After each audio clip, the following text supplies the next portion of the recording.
Angelina Renee Vete.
Moa ki tu koloria pe ki he tamaia he vani I he ne whawhai ngā maria I he whiawhini. Neongo e tau ngai whakaam ki he kehe kau tau lawe I loa kotoa pe ka pauna I kai ke kau ai le o tua I he tau whakotutu whai he kai ki hoko e whiawhini.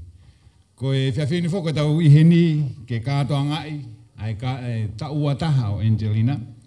Pea ko e tau tuutuni he whiawhini utaha pe ke tau fiefia. Ko ia? Popo kia e. Lahi e tau whilongo aki mo I whamiri mo ngahi kupu kehe kehe I he ngahi whiohi anga o kai ke whai ke whakawhia maari e ke ni ihi pia ngahi putu mo ngahi kawenga pe he kako e whiawhiniu Fiema'u e ana pia mo Angelina ke tau fiefia. Let's enjoy this evening and celebrate the 21st birthday of Angelina. Ko e ki whakatutu no pe ke tau pokalama he whiawhini, hiri pe e whakawhiro aki ko e ni, e lava mai ai whaiwhekau, Reverend Sofeni Lolohea, ko e lava mai ne whaiwhekau mi Amerika lahi. Mi he ne potsiasi ko Martinez United Methodist Church o Bay Area I California. Tene hanga o lotui mo tāpua ki I Angelina I he ne au ki he ki he taua taha koini o tau I heni ke tau whakawhiawhia I. Hiri pe ko ia whai o wau e keke, puhi e keke, pia mo tala hono ngahi hiki o e keke. Lava pe ia pia kamata rewa whakame I te o kui heni ai whamiri ai tangata eiki a Angelina. Pia ai whawufunga ia hentoni mo ne whamiri, malo hentoni ho lava mai, pia mo ho whamiri ke tau kau whakataha hono katoanga'i ai tau ki ofi fine koini. Hiri ko ia hoko atai pe a e tau ngahi tau olunga mawhana Pe a whakaos ak be ai tau olunga ai tahini birthday pe tau keresi. Koi ai, ko kore ki he whaiwhekau ke mea mai mua o whakahoko ai lotu tāpua ki o Angelina i he ne aukoia ki he makatuunga o e aho ni ko e hoko hono ta uata. Malo abito whaiwhekau.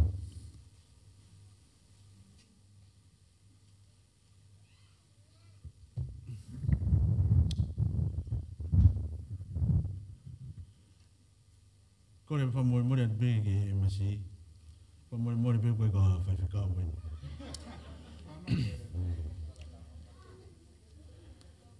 Ko motua whaiwhitongia pe nia mai whaiwhikau. O e Siasi Martinez United Methodist Church i Amerika. Malo. Ko ki polo kalama koe ni ko ki lotu e aho Tiny birthday. He told me it's only a 5 minutes. Ko ke hinga nia ko ni fasisi no lotu e aho Angelina. Ko fampe ki talang fu ka to ke. Po famore more tu pe, ko fampe ke fa hoko at. Ne hinga pe ku lava me mi Amerika. Ko ni tangi wa. Ko lotu e no aho. Ko hinga pe ko lava mai. Ma hinga ia tang fua. Ilang mo to ko ni fai. Kai ki tau to hiva. Te lawa tu pe ki pot fola ko ni. Ko fambe ke tau ki pe e whakamu Angelina ki only 5 minutes. E lo to no ki aho. Te lawa tu pe ki pot fola ko ni but te fai pe ki ako nak. Ia ko naki pe no pe ma Angelina ka fai le vai lotu o whakakato aki ono lotu i ono aho. O ki pot fola ko whaamu ke lau ma Angelina i he me hoan ke whai aki lotu i ono aho. O hai ia loma wa taha ua e ka matalau mi hono wesi hongo fulu ki wesi taha ua. Pakutui Angelina ko ki pot fola ko ni teni tataki ko i toe ngā ho whanonga he e wā i hala ho whanonga anga.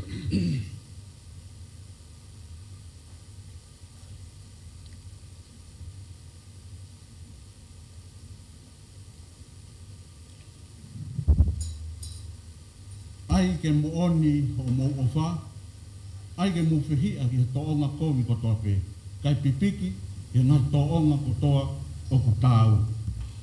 Mō wheo whaaki, e koe tau te hina ki mō tolu i a kalaisi. Mō whakaapa aki, ngā ue malo, ou e whakapiko piko, kai tōtoi he ngā ue ai e ki. Fiefia, Angelina, fiefia, mau ai pe i ho o mō whatu amerie. Ka hoko mai a whai ngata, pa ki kātaki. Ka whai e lotu makpe. Tokoni ke kakai lotu, o fusi mō, te a whaafe, i ho mō api a kakai mōni. Ka more pe te ulau atu i he rewa pitania, ke mahino ke Angelina. Be devoted to one another in brotherly love, give preference to one another in honor, not lacking behind intelligence, fervent in spirit, serving the Lord, rejoicing in hope, persevering in tribulation, devoted to prayer, contributing to the needs of the saints, practicing hospitality. Tapu ke he awhia e taha mai. Tapu atu ene whatapu ki hau eiti. Tapu atu ki he taine birthday o aho. Atu ene whatapu ki he kongo mātua. Ka maa ai whangatunga ane. Me whamiri hono katoa pe. Atu ene whatapu ki he maheni Kainga. O tau kau whataha. E whawhita ia. O hokosia i kaunanga koe na ho. O reanga ke i hukutoa whiwhine. Let's make it simple. It's only a family celebration. Pakapau koe ataha heni o kui kai ke kau e family koe ni, te ki hoko koe family. I whawhiwhia e aho ki taha heni koe ni. Angelina, kui ka kai kotoa koe no ulawa mai e whiaf koe ni, tunga pehi o tala hufua. There's nothing else. Mawinga nge ho tala hufua na ke omi au me Amerika ko ho tala hufua. Pag ni ko ho tala hufua. Friends and all the family in here, they are here because you're obeying your parents. So ki mea ki mui ai ngāwe mo yako ki whai. Ki mea mahu inga ia i he mui ko tala hufua. E ko te tala hufua ko ne whakai aia i te whalala o tua. Tako tui ko ki le soni o mai i he whiawhini. Ke fiefia i ho whatu Amerie. Ko tau kawe ia e whalala o tua, ko ha tangata po ko ha whiwhini, o wiai e ni whatu Amerie. Ko omi ki potfolofola ko ni Angelina ka koe. Wa i hala o ke fōa i ko wa i hala o whonu i ngai whaingataki e ke. Ko tui o wai ngai whawhi ātungi e mo ngai pōre o mo ui. Te ki whetau laki mo i hai os, te koe ai pōnu. Ko whakaloto lahi o kou whai maau i he whiawhini, ke fiefia i o whakatu Amerie. Ka bau o ke whalala o tua, o whanga he whakatu Amerie, o ame ki tau tolu ai, ke tau whalala ke o tua, ka tanu maki ai e tau tui, o malawa hei o tua he mea katope. O tui ka taim whaingata aini o whanonga. Ka kou ome ki potfolfola koe ni. Fiefia i ho talango fua, ka taki ia ngai whaingata a. Ka whai e lo tu maupe. E kou tui hanga he o tua tataki koe o whanonga. Pa ngoni pia lau e sa me, tolu fitu. I ki whalala ki he o tua, e tene tataki ko i he whanonga o te whai. O pōpō watu ki ai me palo weape, wahi tolu wesi ni mamo e o no. Whalala ka sihoa, aki holo tōko toa, ka tene tataki ko i he hala fuape.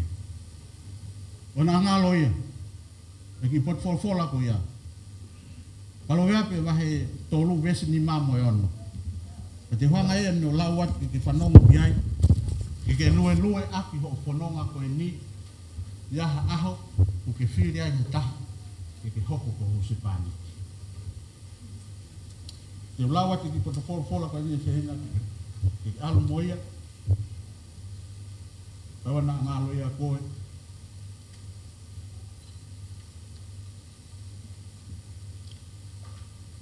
Koe ka waha mai wako lau koe ni, o ke ko tanu kua koe. Rejoice in the hope, facing in your hardship, and continue to pray. Delight yourself in the Lord, and He will give you the desire of your heart. Tala monua, me ofalahi atu. Ni au amasa amiwel, wharepahin lolohea, tua whatu. I whai atu pēr ki lotu koe ni, ma Angelina, tāpo ki whamanata o ke anu. I rau lotu.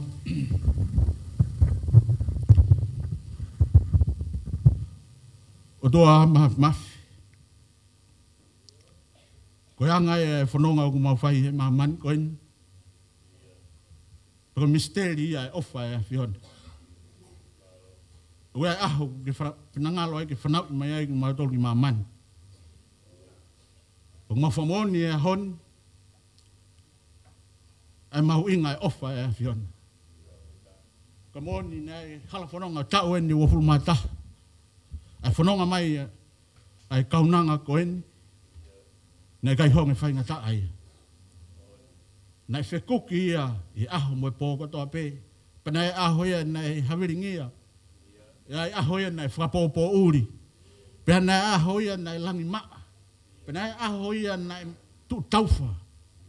Kai whawhitai koe maua usia aho whakoloa ko eni.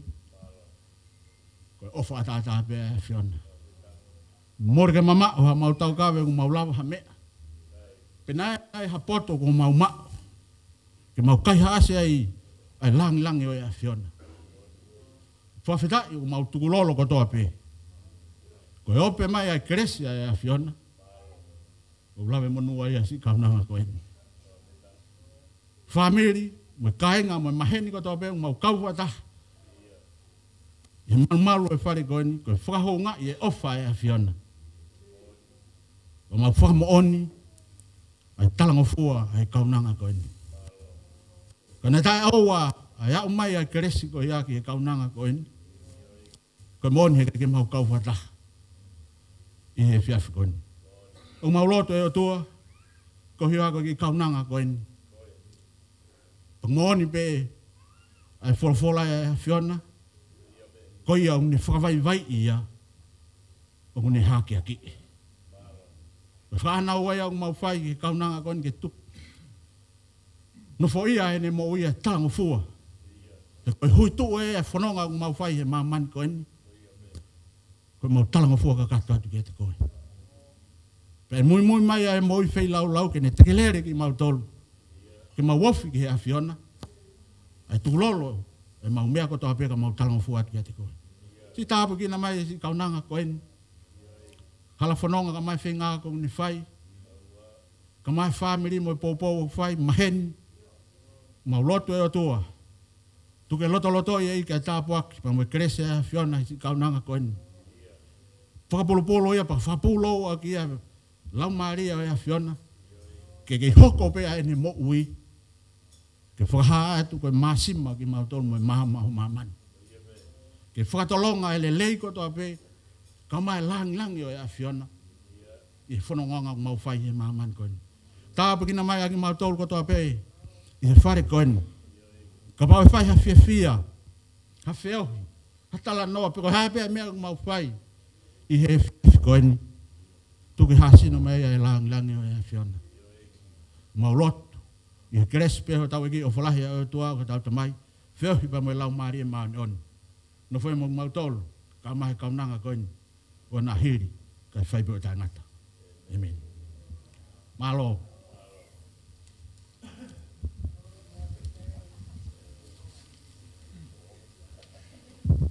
Malo apito sofeni. Ko ho tua whiwhine pena ni whakanofo whaiwhekau koe. Pea o kutuha apito pea mo e tala whakawha ofa. Ko ke tuku maha tau o whiwhine i he whiawhini. I he nea usia ai makamaire o ene ki mo ui. O ku whai ai lotu a sofeni mo ne whamanatuka ki tau tolo e tau manatu ki motu. Mo e tau whangakui. Pea neongo o kutike ke whaiwhekau. Ai tau tamaini. Ka koe tau whaiwhikau whakawhamiri pe anta tolo. Whaiwhikau pe o hawa tolo pe a moofu, pe a ngata pe a tau tolo he utuha pe mo i whatongia. Malo apito. Pe koe hoko ate tau programa ki he programa hoko o e wau o e keke. Ka ki mua e te ki ilawe si ipe ki ngai tutuni o e apini, koe ngahi sea koe nau kei ata, whakanofonofu mai e ke maapo opo. Koe tau bathroom i mui pe i he whitu koe na tau iai ane nai. I he tawhak whakatoa he mā. Pea pai hoko whakatamaki i apini, lea ngahi alarm, koe tau whanonga pe i he exit koe, ki he kāpaka o gai whitu assembly o kui ai. Pea pau iaha nihi a mautol te muongo e whaingatā ia, Fiema'u ke sio katoke tā, koe i puwai eni, o te muhoha asi ai tau toke tā, he kurotonga waini. Pea pai ke ngā awe fwoi, ai ipu vai, pa tau ui lewa ka Simeone, ke whaiha tokoni. Koe ai koe mahu inga whoki o e ngahi o wau peheni koe tau ngahi whae. Pea koe whainga maari eni i he au ai tau whanau ki whainga tunga koe ni ke whakari ari ai ai nau whakamea a Pea mo whakalangi haana o ai whiwhine o haana ai ahoni. Pea kou kore ki kau whiwhine ki a ana pe pehe fōki ki a pua. Kolo o whai ke mo lava mai o whakahoko ai a uau ai keke. Hiripe ia, puhi ai keke. Pea ui hono ngahi koloa. Pea tau hoka lewa ki whakameite uloa ki ai tamai. Pea moe whamiri ai tamai a Angelina.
Whakamalo atu ko lava pe a kakato ano whakahoko e puhi o keke o tahine o aho i a koeni ka tau hoko atu. Koe wala o Angelina Renee Vete, koe kie tonga, whatuwha, mono tangutu anga, koe whalafihu, uango kumi, auwhi aki, ai whatuwalu. Moe tuanga o keke, koe whalapaongo uango kumi, auwhi aki e fuatanga.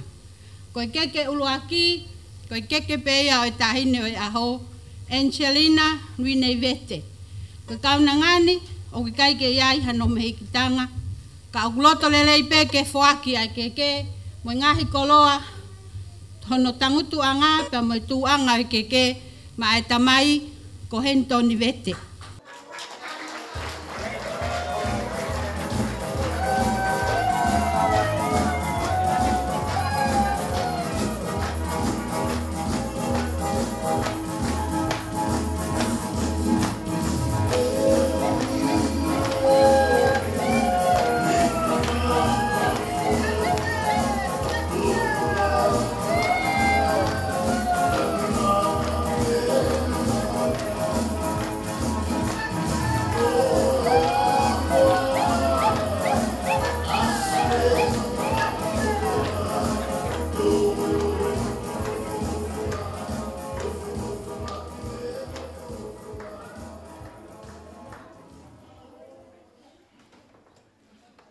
Kore atu pe koe tuanga e keke, e toki whakakakato atu he takau tangata, ko ene lava pe e tau katoa ngafa mole mole, ku pau ke hiki kotoa e tangutuanga, mo tuanga e keke, o fuaki kotoa pe ia mahento ni Vete, pas ki ai.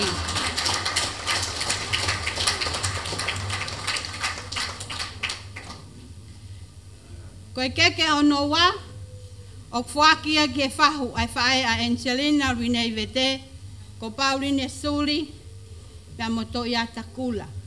Ka kuheni peho na foha ko langi Suli, ko lava mai mi Australia, ke kaunga kau mo koe Angelina, e aha fiefia, ho talangofua, mo whakawhanongo ke leo ho fae, ko hai haloto e tai fiefia e ahoni, isa, na ngari ko atalai hanga mai pe ko haksani tungua kai fefe ko lose koe hokuloto fale o hiki ake a keke ai ki tonga fatufa wataha mo fala taha nima au fiaki ai fuatanga fasi taha mai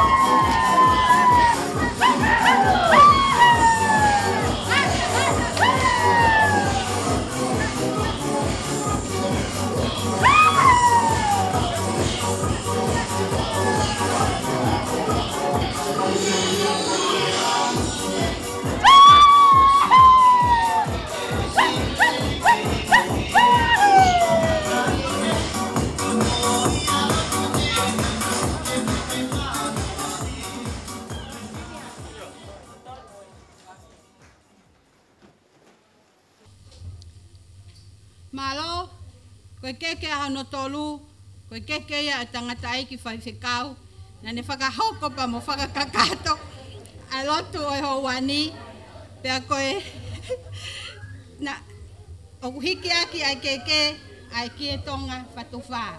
Whasi, tā mai kai wha.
Pamalo atu ke te motolo ano ko toa pe.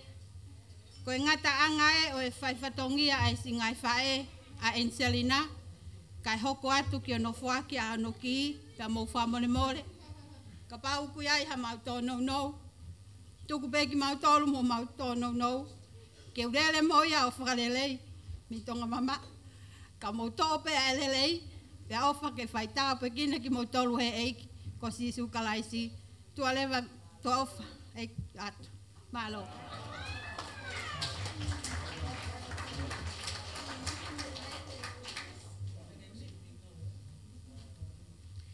Hili pe foi fasko ni pata hoka lewa ki he wau o ki, ono whake ki tau tahine birthday.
Angelina Renee Vete,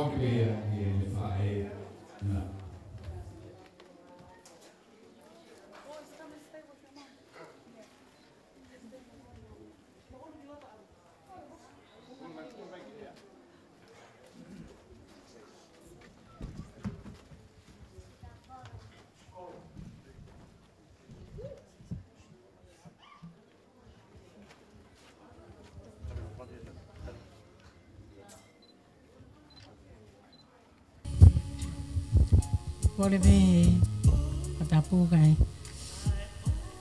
Ta mo ki. Ayang iki fatungi on. Hey. Muy. Okay.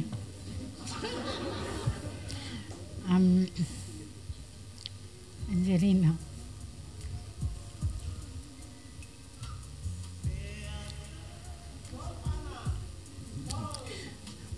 Kamalola yat kako. Ngako talang fua. Kau ngongo mai katia.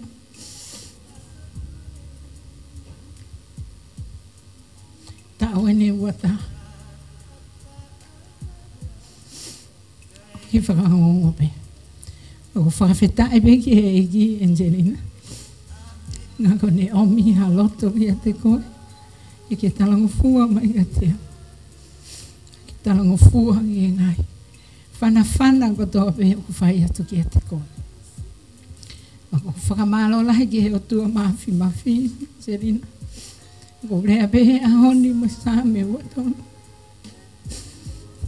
Tau i pe asi. I kai te tau mo si wana to. Kai te tau mo si. Fua ki atu ka kohi ki i koe. Fai'aho hoko atu ko ni Angelina. E fai'aho pe mo whakapoto-poto. Mo manatu mampe ke ngai mea ko tala ke. E fai pe. Pako ki e. Please have it.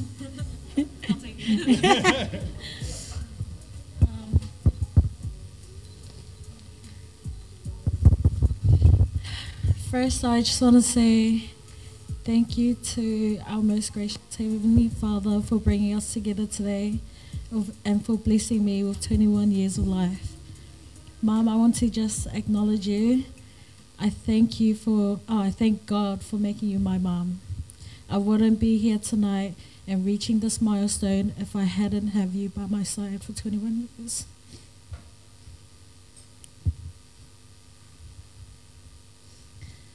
I hope I made you proud, Mom.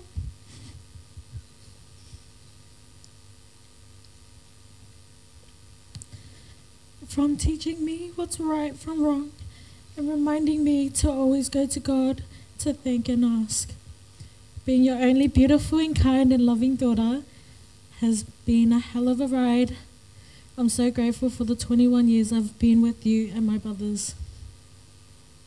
The teachings and guidance I got from you will always stay with me, and I will always share it with others. You guys never failed me as a family. And my brothers, I know I may not be the easiest sister to be around with, but no, I will always have your guys' backs. You guys have gone above and beyond for me tonight and for my birthday. So this birthday is not only for me, but for everyone here. I love you and appreciate you guys so much. I like to just end. My only wish for tonight is to just see my mum smile. I owe you everything, Mum. I love you, and I thank you for my key. But I'll give it back to you just so you can look after me and fund me. But, I love you, Mum.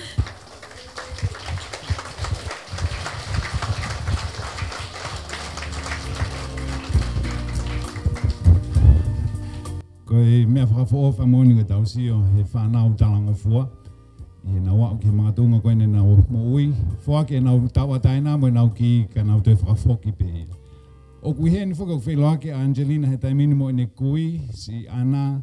Ko ana ko ne tau walu ono. Pe au ku tau whakawhitai ko tau peki he eiki. Ke fua ke mo ui ma e tau kui koe ni. O ne kei kau whakataha mo ki tau tolu i he katoanga fiefia o tau whakahoko i he Fiema'u. Te whakampumu a ke tau paspasi i mai ai ki i kau so tia koe na utu mai koe. Angelina's brothers. You know, it takes a team of brothers to raise some beautiful person like Angelina. So to the brothers, ko Fiema'u si'i. Sione Penny, who's not here, Michael, Jeffrey, Simeone si'i. Pea moe nau towe whine whoko Angelina o ku whikaua si taha, pea si taha lewa a Jeffro Drew. Pas pea si mai, the brothers of our birthday girl. Thank you guys for all of your support for your sister. Ki mua pea tau hoko atu ki hono tāpua ki e tau mea toko ni. Kai whakata e te pire ke tau mau he whiawhini, pea koukore kia nuku, ke lava mai mua ki muani o tāpua ki e mea kai koe whiawhini te tau whakanofo whaiwhikau e tau kau tangata koe ni. Pea ko nuku, koe ngata pefoki ko e tangata e no ofu, pea koe whamiri ofia o simi pea moana. Ka, koe ku Fai'aho kalasni maini i sopu o tā auwha GPS. Pea ku vlahe a bete mawheohi mo nuku ki muini mai, he mawhelongo aki hiri hanga i tau lahi ai ma vai hiri ene Fai'aho i au i he GPS ko ia o sopu. Ka koe kolomotua mo oni fok. Kai ke koe tau hoka lewa ke tau waki ai mea tokoni, pea tau hoka tai ke ngai whakameite mo ngahi rea. Pea kamata pe ia i he whamiri tangata eiki a Angelina ka koe whenga maari ko niko kore ka nuku ke ne tāpua ki i ai ilo kai ata ki he kāinga. Mālo. Kore pe whenga maari ko whakora pe tāpua ka te au ke Fai'aho tāpua ki ka kōtui ko kua tāpe fiefia i te koe whangāua ke tāhiki birthday o a koe, e ki te whae, e ni koe, e lea sia e whakamai, māpinga i e te koe. Te hake pe koe taralotu mai, hang kōra koe na lawa mai ni e kare, ko tui, ko tau whakatata e te koe. Tau rau ko pe koe whaani, ko tau tōru e te koe. Whakao atu, Selina, ofa ke tala monu ke te koe, ko hame pe koe, tala roto e te atu koe, ke tala ko fua, ko le sauri mawinga o e te atu koe, ko tau hi pe asi hoa, e kaiti ke masiva, e kaiti ke masiva. Ke tau ro, tua mak, koe mo tala tu kai wata e atu. Ma rau monu, ma rau tāpua, e ma tuku mo uo, i e te atu koe, ma urawa mai. Ko upe ko mga mai le, kamnama koe, ma whatata mai, ngai whaamilingu, ngai te tuke ke, kai ngata pe i silani, o awatu ngai ko mua. Mui, kai e te api, ma rau monu, ma whai ka mai e, ma whatata mai ki heni, pe ke umotua, pe ke tonga whaamili, ma roto e kako ni e, o teo he whaamili, Pama pinas dia, pama lo ya mau sino kau itu ngai patomia, pama mai mai, kau atau mai mai ini surprise dia kau.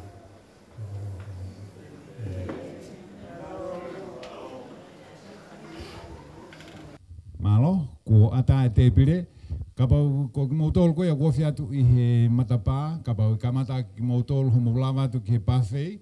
O mai homo mea toko ni, ka tau hoka atu ai pe ke tau ngai programa whama me ite o e whiawhini, pea mo tau whakawhiawhia i ai pe whoki, ai birthday o Angelina.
Mahalo peo ku ngai whakafofa e teo ai kau keitao ku mawhana o pita ho Fiema'u.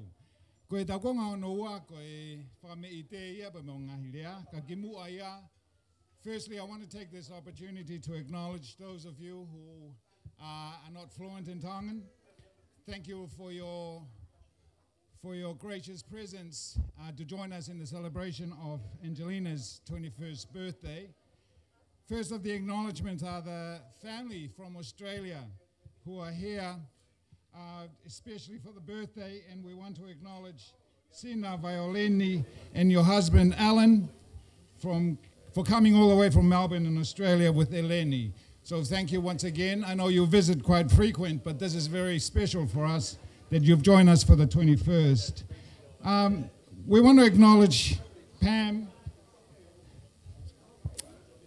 Ana Ikahiva has worked a long time in her job that she currently has, and she has a very high responsibility job, and her boss, Pam, is here with us. We really appreciate your being here with us, Pam. We know what you've done all this time to support Anna in her job and give her the ability to support her family. And as you see today, and the result of this beautiful young girl that we're celebrating her birthday is all due to your support to Anna and the rest of the Tongan staff that have worked for you. So thank you, Pam, for being here with us. O kia whaki ai whakamalo ma kehe, o tau whai he whiawhini, koe hou e kisia e tau ki katoanga tuani, koe mea heni e tamasi mo e eiki ko vilai, ne ongo, nei kai ke whaha amanaki, e ongo i he tau eikini ke awhea e tau ki katoangani, e eik vilai o ku ongo pito ki he tunga mātuani, ne ongo koho o mea mai, koho o mata ka inga, he koho o mea mai pe mi he whare o wahai pe mo aho mee, ko e whakafofonga o e kautaki o e tau nofo i ho tau ki i wāhinga. Ko e motolo ke mo mea ai konga ki hawakatolo o Simeone pea mo ana, mo lawe i kotoa pe whoki, ko ugai ki pe hena na e tau hingoa, o pea o ku tau hingoa ki a la aina. Ko la aina, ko hono, ko e whahuloa ia o e kau fuka, aia ko lere mai au mi ai. Pea o kiai ai fiefia makehe e eikvi lai ko o mea mai he whiawhini ke tau kau whakataha i he katoanga'i ho tau ki i ofewhine mo ho tū whiawhine tua ko eni ko Angelina. Ko ia vilai o kiai whakamalo makehe pena e teu i pehe whina mātua ai ki fo i keke pea mo i ki i sila ke whakahounga aki ho o mea mai he whiawhini he nai ai pe e mau ki amanaki mo na mau ki i whakaukau nā te ria nā ke ofea ai mau ki katoanga. Tā ai mai mua ai fuupua ko whanonga tānganoa, pia ohake ai fo i keke ai tamasi i hoeiki, pia mo ene ki i sila ke whakahounga ene mea mai e whiawhini.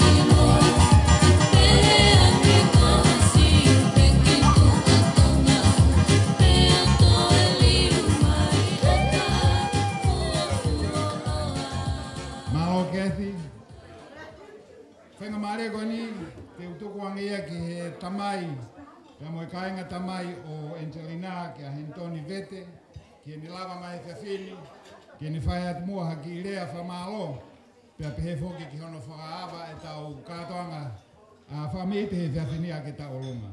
Koe ko kore ka Angelina ke lava mai mo.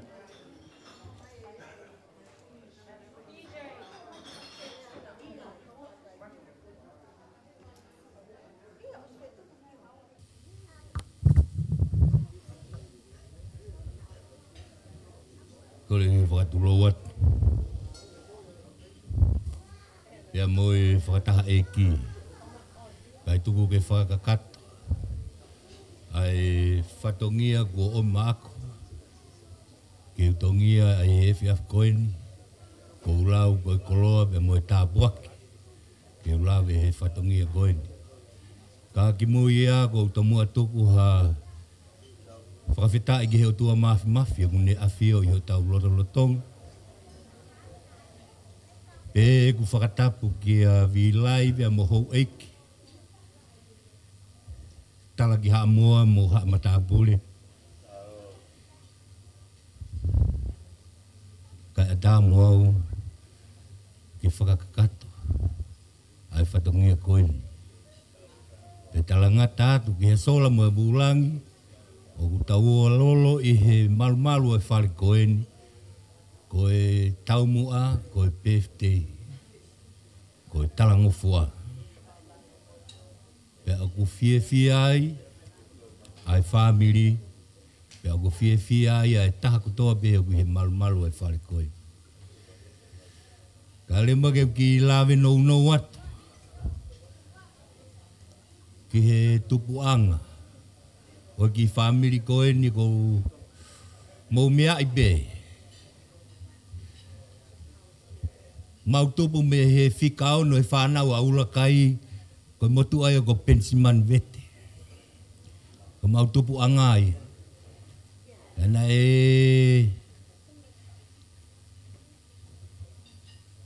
Fiema'u ai hou e ki he taimi ko ia. Pe anau o mai ai ki mātua mei e ua. Ke nau o mai o ngā ue. Mo whakangingila nuko alofa ko ki mātua na nau poto he ngā ue. O kumea i he tōtaha ko tō pe ai ki mātuani. Pea koe motua ko no ku whakahoha a na iai ai ongo mahanga ko hare pea mo tawa. Pea ko kutupu anga ko tawa. O kea e tamasika ko Steven o ko tupu au me ai. Pea ku hangi e koe lau mo e ui keke koe ni na i kai ke ai ha whanau whiwhine ia a tawa.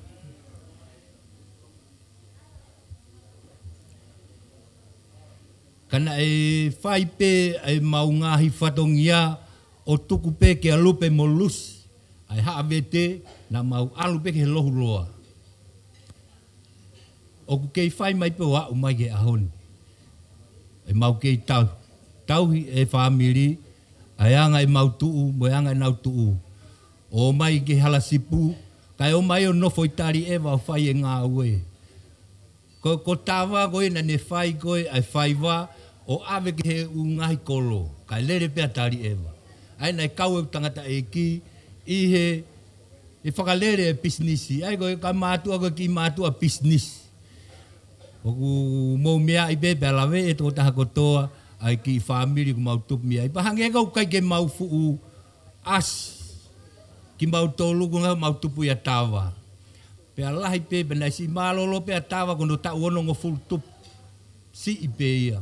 O mau kei iki o si whanau i au he taimi ko ia.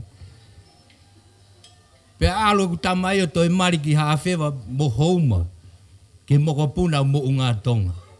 O ia ia e whanau ko lahi taha au. Pea hoko hifo ko whika nima ani o ku mao hoa ke aia ika. Kana ia e ho mau tū whiwhine. Kana e mate beia ne tau walu. Pea mau nofo ai pena kai aha mau tū whiwhine. Pako ia koe anga ai katoanga e aho koe ni. Na umau ai whakaha mo tala koe ni ke uwhai e whatongia koe ni. Ko whiu no whatu harea e koe koha motu a poto au ia e rea. I ka rea, lolohea, mo e whamiri. Tuku peke ulepa atu pu e mua i tau mua.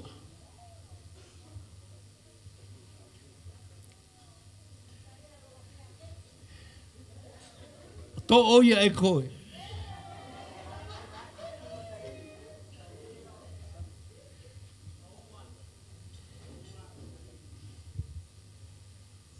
Ke uha i kapa pe. Ana o stalange pe ke ofe fine koe. Ko ku whamiri koe. Koe haa mea si mea life. Te kei mui be. Pena ke ilo pena ke mau e ongo mātua. Koe princess i koe ki whamiri. Ne ongo koku tahine lahina e ui ke fine eki. Kana i kei princess pia tangis lahi mo Steven i ka koe. Ko na ki ai mai ki Nusilani hange e hana tauhere moa e na nofo ia te au. Na tala mai pe te alpeo ka ika mo se. A fine eki, ka ke puri ki a koe. Paku ia e fiefia lahi. Mi e takere ho maulau maari e. Ai ofa lahi atu ka ti koe. I kakape ki o family. Angelina be mo poi. O mo kei fie tari. Mo kei fie family mai. E kono tala e ko hape aho koen. A koe kai puri ia pe unga ki ata. E koe tupu ia me family masiva. O mau tupu ai. O ia ko kore whakamore more ato. Na koe ai hato o fo. E whihala ake. I kai whi unga mo e wakai mai. ai family e fiaf koin. Tuk pe mua ke eiki ka tau hiki ai fiefia. E kei langi pe ai eiki. Kai fiefia ai ho tau ofe fine koini. Pea mua tariangi koini whai. Wa uai ke he. Ta ua taha koini. Ko tau whainga ta. Mō me ai. Tau nofo e whanua muri. Whainga ta ai tau i whanau. Malo e kei nofo mai ai whanau. Ke kei whakaongo ki he mātua. Ka ku whakamalo lahi ka koe Angelina. Ka ke ofa pe koe ho mami i he mea kotoa pe. I he mea kotoa pe. Ka ke whakaongo pe ki ai. E kuiai ai whana ai whae. Pea maa whana ange pe e whata e whae. Ko ki mau tolu ia ngahi tamai koe. Laku vewe noa ia pe mo ngahi mea kotoa pe. Ka aku whana ofi pea maa whana e ofa e whae. Pea kou fiefia lahi. Angelina ke atua e ofa lahi ke te koe. Ka pehe ki he whaife kau e whamiri mo e lava mai me whanua lahi. Pea mo e lotu lelei, tau whanongoa. Tau tōku tāpuaki.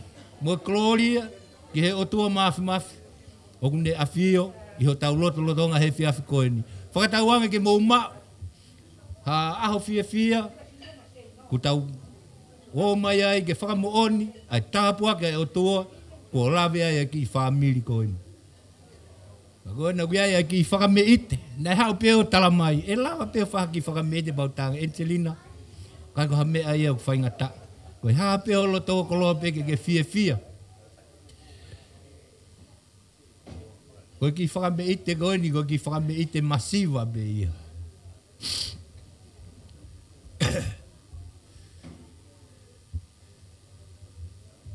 Koe ki whanau o toko whaafefine.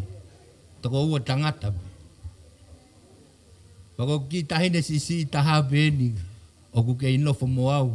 Ilo pe Angelina.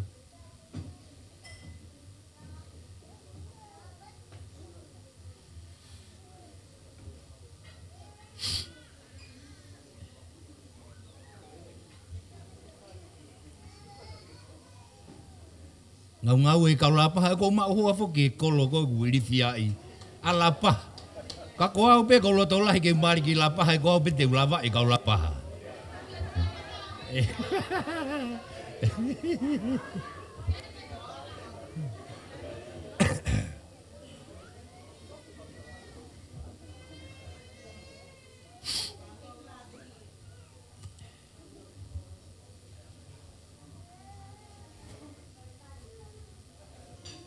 Tia ke whai e talunga Angelina, kai ke ai ha mau mea lelei.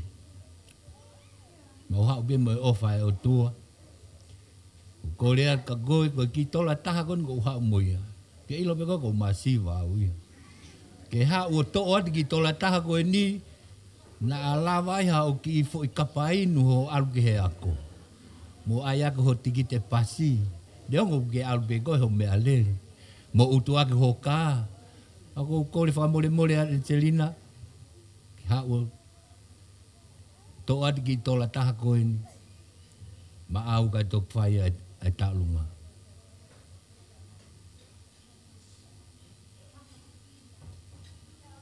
Ala ki ai to ki ai. Hurry up!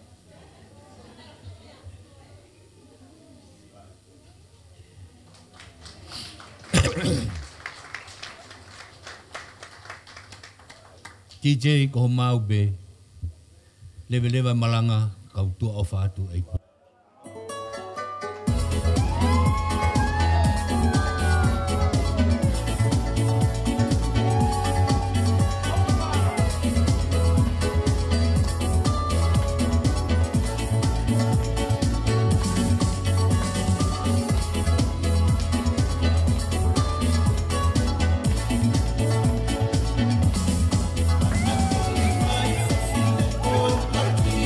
Oh,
tau whakameite o e pōni. Ko e kore whamole mole atu ko e tālunga hoko. Ko e tālunga ia o e ai whaiwhe kauna ni hanga o whahoko e tau lotu o e houani. Ai tonga ane o i kalea, me whanga tonga ane o Angelina. Ko ia e hoko mai he taimini. Whaiwhe kau, teu mai ki he tālunga maro.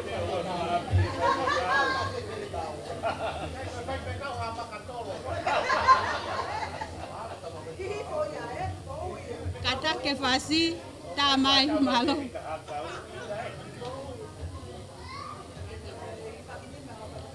Ko tahine o ne whai e whameite houani. Ko tahine ia a Fiema'u lolohea. Ko tamasilaha ia ta a e karea. Malo.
tulou.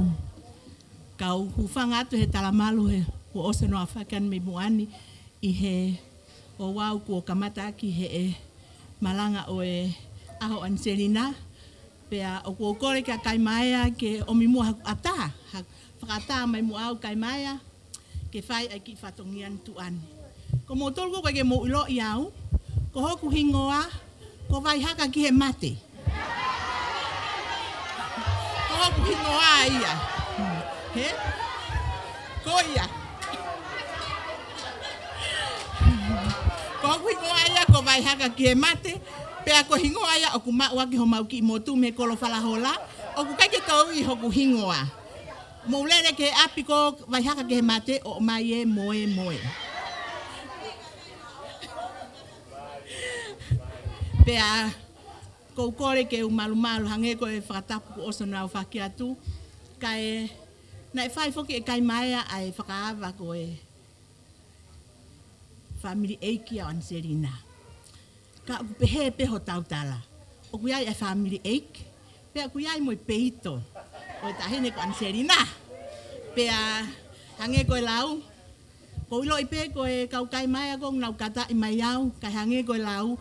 Ko vai haka au ki he mate. Pea ko ho mau ki feitu ko koe pe mei heni mei niulahi. Mata off. Me kolo whalahola ko ho tau tai mien. Pea ua toi tangutu maa kolo whalahola me hena ko ho tau tai mien. Pea tahine Angelina. Ko fe mau ki whinemotua asingai mo kātaki. Ko mai waka oku ki mama o he. Kau mau te ke tau mai waka ki ne iafu ki he. Kau mea me he motu. Ko ia malo. Angelina whamore. Kātaki hake o hu e ki teke ki whinemotu ako eni. Ke lava ake hao ki kapainu ho whanonga ki api.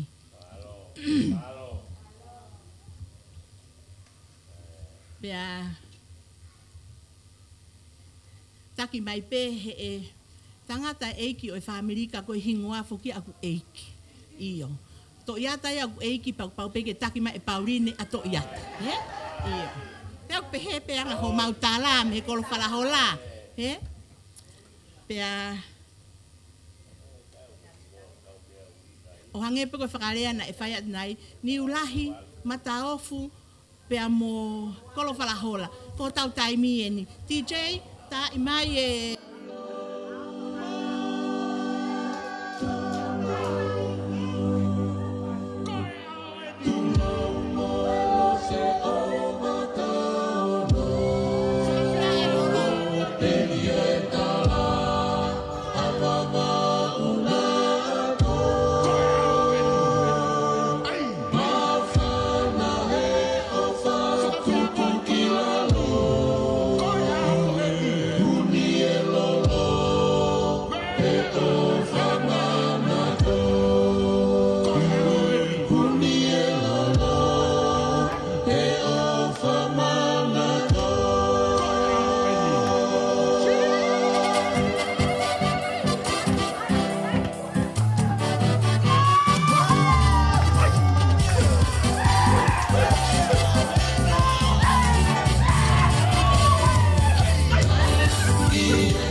Kole ke uhufanga he talamalu e whanua mo lotu he haua koe ni.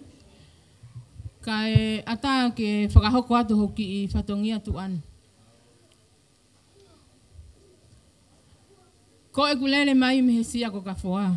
Alo I talau. Sai ke tau ilo e? Pea ko e whakahatu hoku ki whaunga he haua koe ni. Ko e toa meti au e whae. A Angelina. Ika. Leonga utoko lahi ho panga toa meti. Ka kona usi I. Puli atu. Ko au peni toko taha utoenga mai. Ka ia mea ia mau. Ki tola peta. Ai aga ki ka paeni. Io, osi, tā mai. Malo, o fato.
Ko gole ke u hufanga he ngai tala whakatap ko toa pēnei ka mata ake whiohiangan.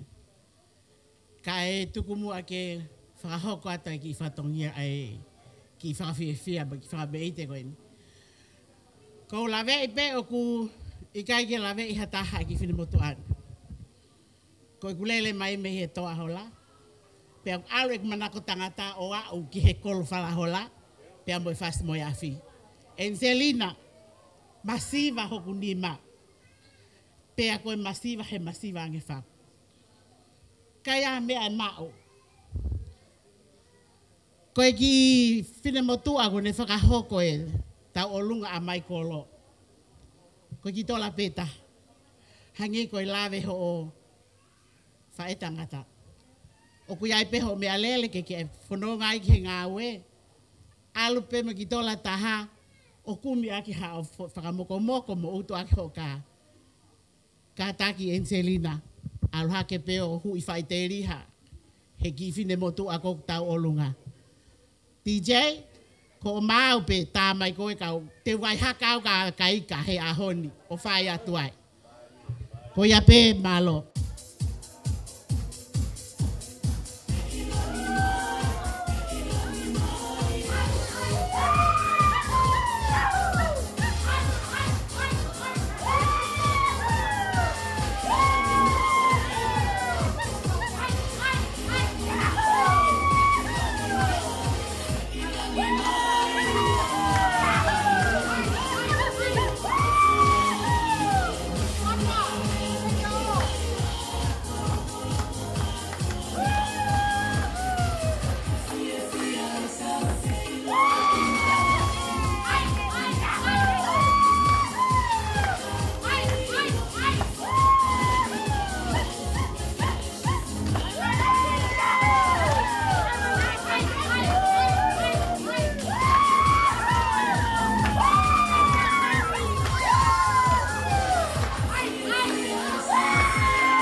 Ko whakatulo watu, kai ata ke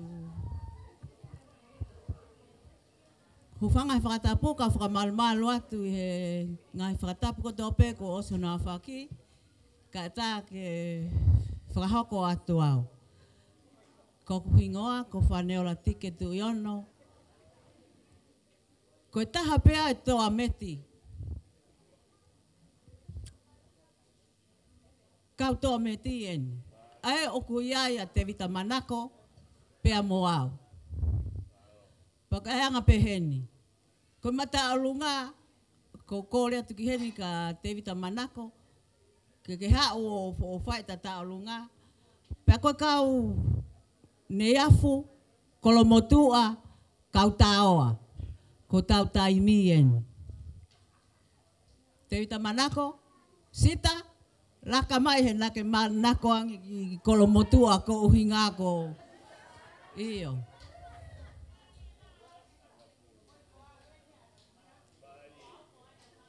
Ko e tangata eni o ko iai a te vita manako ene kui ko nimi loti. Pea ko e tangata eni o kulahi ai ko iai ko soakai. Pea ko e toa meti eni o ngā toa mete ni koe a ana. Ka tā maha whasi, loto ne yafu, tāoa, kolomotua. Ne aloe whae a te vita manako o mariki kolomotua, pe a hao e whae o mariki ne yafu. Kai ke ngalo tupu anga, koe tāoa luai fua ai pe.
Ko le ke uhu whanga tu he whakatapu ko kamata ki e taunga'i ke ahoni. Kai tuku mai ki whainga maari e koeni, ke whaipe ko le ki ha talaki ha moa. Kau mai family tamai a Angelina. Kai tuku mai be mua ki miniti e tolu, ke whaiai ki whamalo koeni. Mo whafofonga atu ai ki whatongia o Houan. Uraki pe ko utomu atuku ai whawhetai pa mo whamalo ke otua. Ko ia koe ne taula mahao o whakakato mo whamao opo ki tau tolu ai whamiri i he whiawhini. Pea ko tui pe ki ai pe ai tokolahi mo ulawe iau. Ka koe te upe keu whakahoko atu au. Ko kuingoa ko langsuri. Ko e whoha si iau o Pauline. Ko e si taha ia i he whanau o tupu ai kalea ai tamai ai kalea a whinau. Pea ko ilo i pe uki heni ai whanau pa mo e whakamopuna ai whakamehikitanga e mau whae pa mo e mau tamai a vika. Kau maa vai ko i ke ulawe i pe uki heni ha whakamopuna o whanga. Ka ko ki mau tolu ai ni ko mau whatongi ai ni i he whiawhini. Ka heine ana manu ka o mai kalea. Ko whafofonga atu ai toenga e whamiri. O kunau mata visone mai be i he ope. Gia i ngai fofonga ko nau puri atu.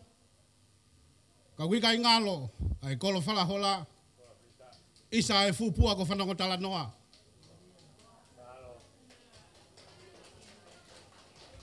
Ka kunau tolu ko toa pe. O kunau mamata mai i he ope. Mau whakamalo atu ana. I he tauhi whanau le rei ko ke whai. Ku mau lang ia. Ku mau au ki he tumu. O e lang i o e tau ngā ue. Hono to e whakakau atu ki mau tolu. I he whatongia e ahoni. Pea ku mau fiefia. Ke whakafofonga atu ai e whakamalo ko ni. Nau tolu ko toa e whamiri. Ku nau mata visone mai i he ope. Pea mei tonga. Pea mei whanua lahi. Pea mei Amerika. Isa nā ngalo. Ai kolo whala hola i wawau ki ai pe kai au nau sio mai pe mei ai. Pea mei fo ui. Pea moha tapa pe i he ope. Mau whafofonga te whakamalo. I whakalangi ko ke whaiga te mau tolu. Koe kia hame ai ai mo ua. Koe lot lelei ho tau eiki ko sisu kalaisi. Ko ia au kune kei puke mai. Ai whanonga. O mau whai. Wiheni e whakamopuna o vika. Heni pa mo e whanau, pa mo e whakapuna o vai. Pa mo ki mau tolu. Tupe mua ke whai atu ki tau olunga koeni. Kore peki he tahine tau olunga ke mea mai ki lotoni. Pea tupe mua ke whai atu ki tala noa koeni. Koe ki tala noa hua pe i heanga e mau tutupu hake. Ko Simeone, koe ofa anga i ho mau family. Koe whakamehikitanga pa mo e whanau pa mo e mau whangawhae. Na nau ofa ma wahe pe nau tolu ia Simeone. Pea koe uhinga iau pehea ia Simeone, wa a Simeone ke tumu. Ko tala noa ange ki he family. Ko ilo pe whanongo mai e family e mau whanga first cousin i he ope. Koe whae, ko ia nai whakaosi mai ki ai e nofo a Simeone pe mo ne hako. Pea koe mea ni nai whahino e mau whae ga te au. Koe ki tala noa mana atu beri e pe. Koe mau kai, koe kapai kape ta la mau kai. Pea koe kuki kai mau whae. Na e hua e vai ia ke he supo mau kai e mau dolo. Kai seive kapai kai o kai ia Simeone. Koe huinga e upehea ia Simeone ahoni. Isa. Ka koe tala noa meri e pe ki he mau tupu anga, na mau tupu masiva pe. Tahaine Angelina, koe kia hame aia te mau mau. Ki he whafofonga ki he whatongia, pa me mau whamalo atu e whakalangi ko mau whai. Mea mai Angelina o to'o atu e koe senit pena e taha he ulu. O whiwhina na mau mai pa me Australia. He ilo na lava, tokone atu ke utu atu aki ho mea lere. Pa mo ngai whatongi au ke hoko atu ai e kahau pa mo e whanonga ho mo ui. Ko mau tau olunga, ko tau olunga ai ni ai kolo whalahola, hi hifo katoa pe ko tau olunga ai ni. Taha pe, ko mau tala ai au pehe. Ko mau tau olunga au taha pe, kai whakafofonga atu ia koe ni. Whakafofonga te ofalahi pa me he ope, pa mo e toenga e family ka te koe Angelina. Pa mo e tala monu ke kahau ho mo ui, pa mo e hoko atu ho ngā ue. Tahe ne ana, mau ofalahi atu, ko whakafofonga atu e whakamalo, malo au pito.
Ne tok fai atu he pure family ko tok osi.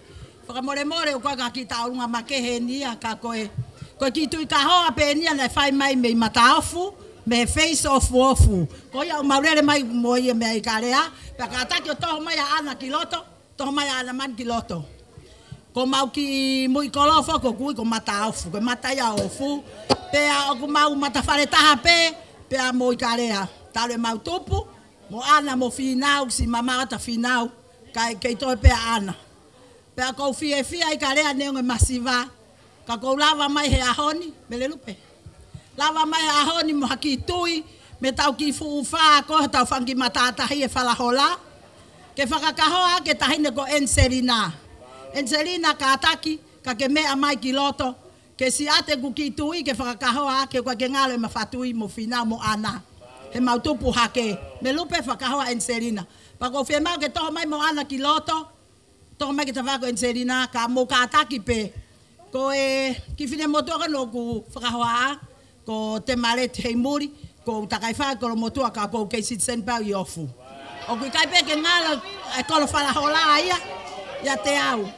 Ko iai, ko whakamokopuna me whanau atala kamoa, ku teresia me otkoni, ke mo me amai mere lolohea tau ki feitu tau si to fape tulua mo laka mai kiloto ke ai amata ofu ke fai ta foi ta lunga Pa ko fe ma ke teke mai mo ana ko fe ana manu. Ke teke mai mo ana manu ke ko o mai pe ki ka hoa ana ke whakara o mai ki o moko puna ke nisi ka hoa mo ta ki fufala hola pe to i o fu. Pe ata mai e fasi TJ kamau.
Tu mau mon.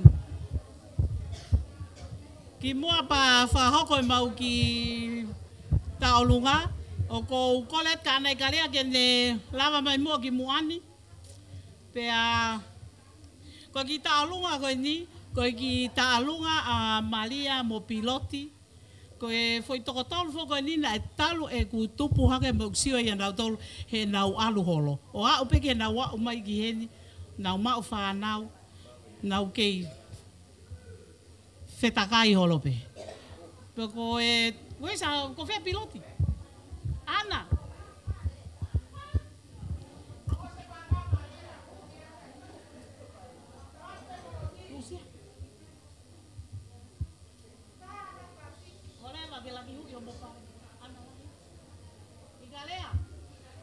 Kole peka i kalea ke hao hui e pale o ngeli ko ni tu atu mua.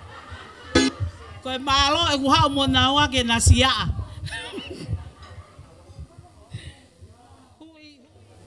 Tapu pa moe a fia e to ma fi e talo tonga. Tapu pa moe a honi pa mohono mahu inga.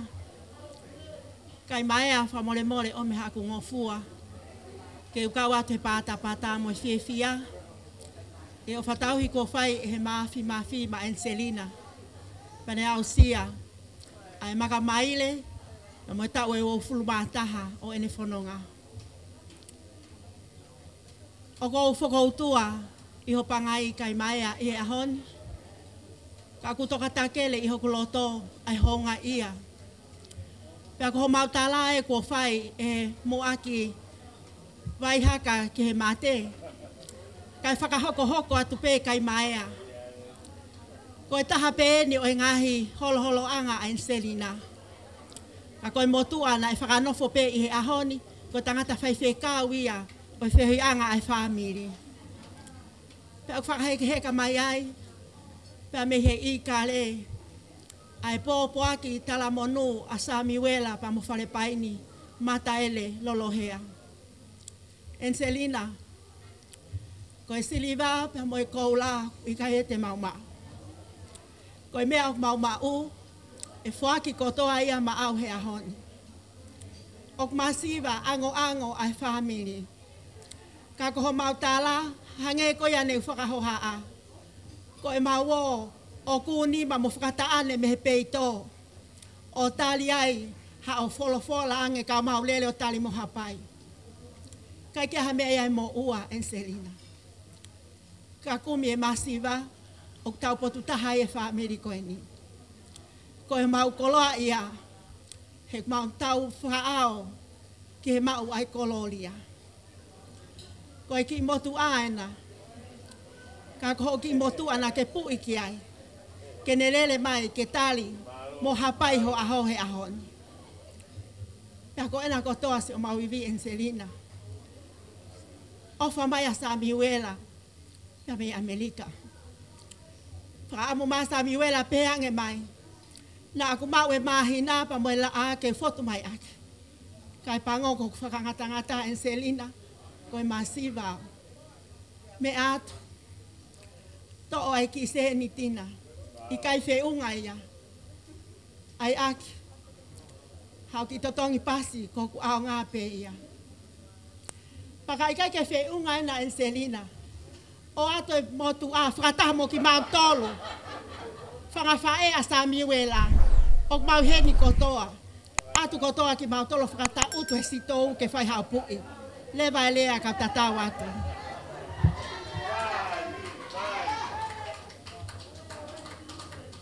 DJ.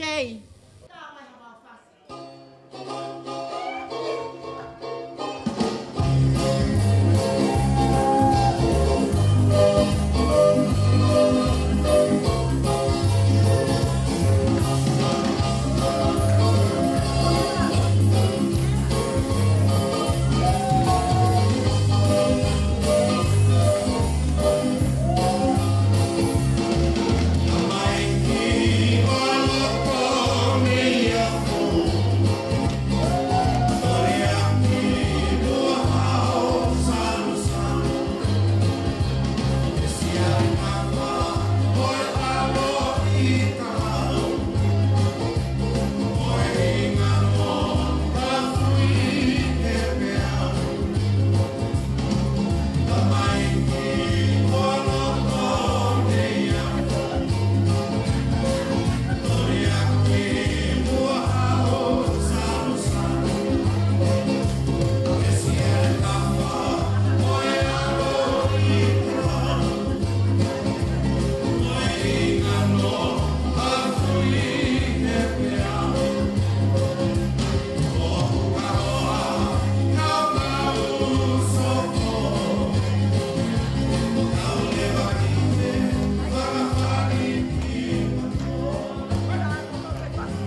O kore pe ke u whanga ngai whakatapu. Kai ata ke u ko ki whanga moko puna e pautoe toko taha ua toru kai ke nau asien. Nau whai at peki whai wan no si ipe. Whamau mea mai peki ai koe kau o fueni, eh? Oua! Tā mai o nau ki whasi, malo.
Tua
Malo atu ki he DJ, he ngai fas mari e ko tuku mai ke whai ai fiefia he whiafkoeni.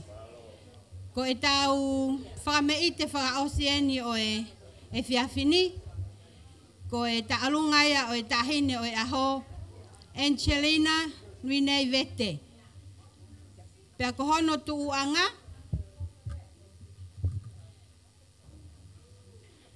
o kei whaiga i ngā ue ai whangatonga ne, pea mo e whae. Pea mohono teki, e kore pe ia ka Henton Vete, ke ne lava mai o to'o ai teki o e kaunanga koeni, pea ko kore atu matanga i he whiafkoeni, ko e talunga, pea mo e whaifasi o kutau olunga i Angelina, ko e wha upe ia e tangata punake koe ni ko teine la atu just for Angelina, for tonight. Pea ko kore atu, o ki kai ke mauto e Fiema'u ha whakapare, o kore atu pe ke mo mamata mai pe mo ngahi mea anga, ka whai e whakameite hi e whiawhini, pea e teu, pea ko e whakahaka o e ta alunga, ko e whakahaka i pe ia hono hoa, ko mata teine la atu. Pea koe kore rewa i hawani ki a Hentoni Vete, whamore ke mea mai, toa nge mua e teki, kai ata ai matanga.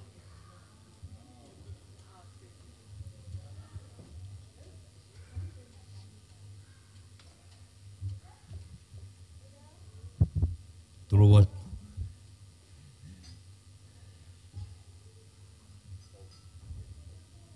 Angelina, kata ki beo, pamoi mole iau.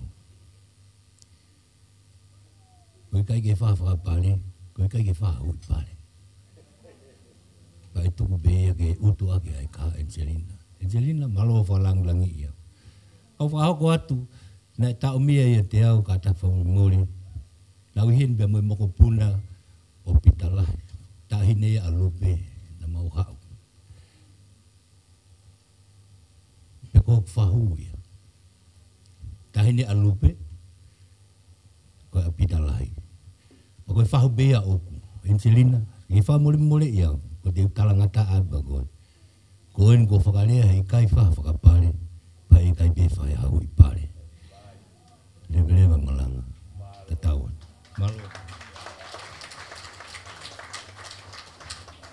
Malo apito, kore atu ki e tau fasi, ke tā mai.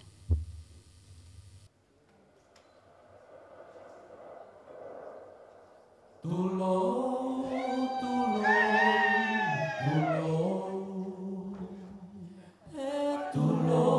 ko e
Kau hufana,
katak fa mole pe go ilo e pe fu lo ai matanga ka go kole pe ke mo ki tuku mai pe ki miniti pe nima o fra amu pe ke ha we punake a Angelina o loto ke ha o fai ki fra fiefia ka Angelina kono ingoa ko mata teine latu ko ia pe ne fai ono te yo Angelina ono fa o no hoa ono fasi mo to whakahakape. Talu pe me ke isi a Angelina.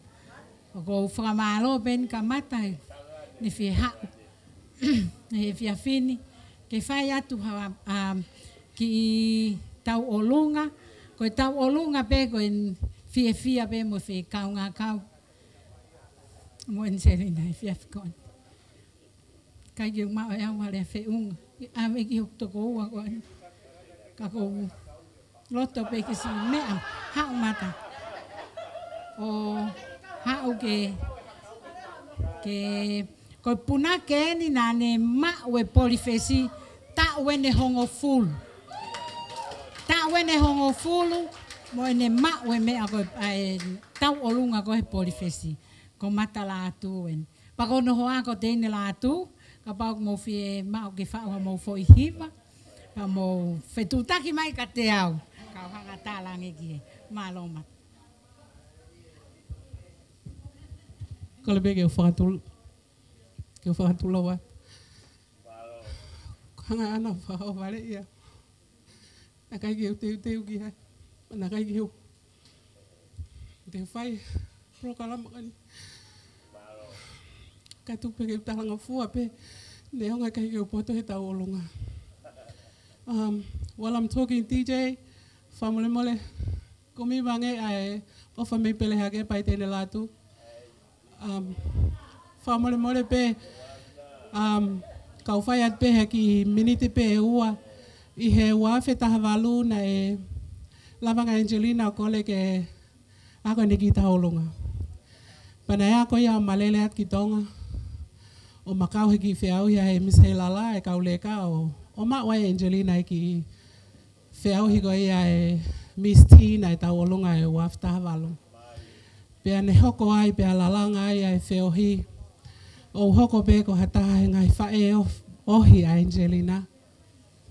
I know it's not by blood, but o kuhanga Angelina whehokotaki ho mautoto o hange pe ko mautoto. Ko ia ana ko wha mole mole atu. Nā kulele mai pe au ko e nofo pe heo. Whai ho whatongia. Ka ko ke hanga wha o vare i au. Ka te utalanga fua pe. Pa ko kole wha mole mole atu. Ka pa e tu use whasi o osi pe whai kupe taha pa. Malo au pito.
Malo apito. Malo e faiva pia malo e mafana. Malo e loto le rei pia malo o mo o fa. O tawa mai ai ki he tātuku pia mo e tāpuni o e tau polkalama he whiawhini. Tuk pe mua ki he motuani ke u whaiha whamalo whakaosi. Ke whawhonga i ato ana, pia mo whinau si pia mo e whanau. Pia pefo ki he tau ki whiwhine birthday o e whiawhini. O la vei pe ku o mauloloa e pōli. Pea ku o kamata mai kau ngā oe ke whakamāpo pe te pirehe ku ufuoloa e tau nofo. Ka hange koe koe mea na whakamkaya ana he kamata e tau polkalama, koe Fiema'u e whiawhini ke tau fiefia. Pea ke tau katoanga'i e ausia e o whiawhineni a hano tau ua taha, pea ukia e whakamalolo to honga me mautolu hono kotoa pe.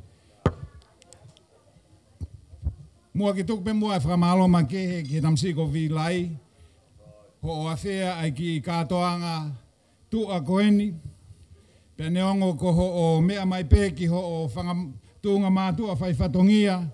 Kau manatu ai ho tau ofa pea mo e tau whakaukau ki api ko tutulu pea tau. Kau ana ngalo pea mo e pua ko whanongo tala noa. Ne tai ho tau uho o tau amai ai ki ahoni. O kia e kore whamoremore atu nei aha whainga toonga peka whainga rea ta e whiunga i he whiawhini.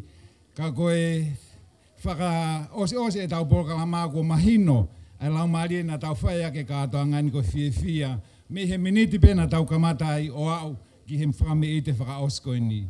Koe au ku whamalolo toho ngātua ana pepe he ke whanau hono kotoa i he ofa whau ana mu whakahoko e whiawhini. Whakamalo ke he whoki heni ke tau whai whekau fo o whakawhamiri. Ia so wheni, ofa ke whoki le rei ki ho ki whanua lahi pa mo i ka reo talatu e tau ofa ki he whamiri o kuiai. Ia e whoki mo whakamalo ki he kautangata e ki, ki a tau tai pa mo tāni malo mua ho ke mauivi ke tau kau whakatahi ngahi katoanga koe ni. Ia e whakamalo ke he whoki he toke tā. Toi tā o ke ilope, pa mo kethi, ai ofa makehi mea ki mautolu hono kotoa, mo i mau pore i a koe, pe ho ala mai o tokoni ki ho o tuo whiwhine i he tau katoanga e whiawhini o kuhonga apitoia ka ki mautolu. Whaosi pe whoki koe tau manatu ki si i whinau ko mama o, pe mo ana o ke i heni mo ki tau tolu, koe ngahi manatu me rie na tau whanonga ane nai i he tupu hake ai whaamirini pe ko mautolu i tatanga motonga, na e auange ki a whinau mo ne ki i whangota o whae mai moia me mawau. O mau ilo pe mau manatu pe na mau sio tonu. I he kakai ne nau ofa kāinga, kakai na nau whai whatongia le reima e se asi pe pefo ke whonua. Koe whakaosi pe ia a e tau katoanga he whiawhini mo i whakamalolo te honga ka ki motolo hono kotoa, ofa ke mou mau hatoenga tau fiefia, i he teu koni ke tau mawai mo takitaha whoki atu kono api. Ana u te hamea te tokanga ki ai. Mo ua ana he tānoa ki ne pule na whau mole ne ngāwe. Ka tau whakaosak pe mua haa ku whaiha tau keresi, pe tau hoko atu ki he programa hoko, ko e tāi DJ ka tau mātuku taha atu. Ko e ake tau keresi mua. E tamai he vani o mauhanga ki he whiawhini pe mo e whakawhetai, i he katoanga fiefia na ke whakaata ke mau whai he whiawhini. O mau te kaki ma kehe ato e mau ofe whine koeni, pe mau whakamalo i he tau hine whae, pe mau toenga ngahi kupu kotoa. Ka mau ka mawai he whiawhini ofa ke kawia ki mau tolu hono kotoa, tau hiki mau tolu ke mau malu, ai tamasei ko vilai pe he ki he kau mātoa, pe mau e whanau hono kotoa. Anau tolu te nau wholau atu ki Muri, ki Amerika, Australia, pe mau tongana, kau i he nau wholau mo e mau mawai. O mau te kakehake ngahi meani kotoa i huafa maa oni oni ko si suka laisi. Amen.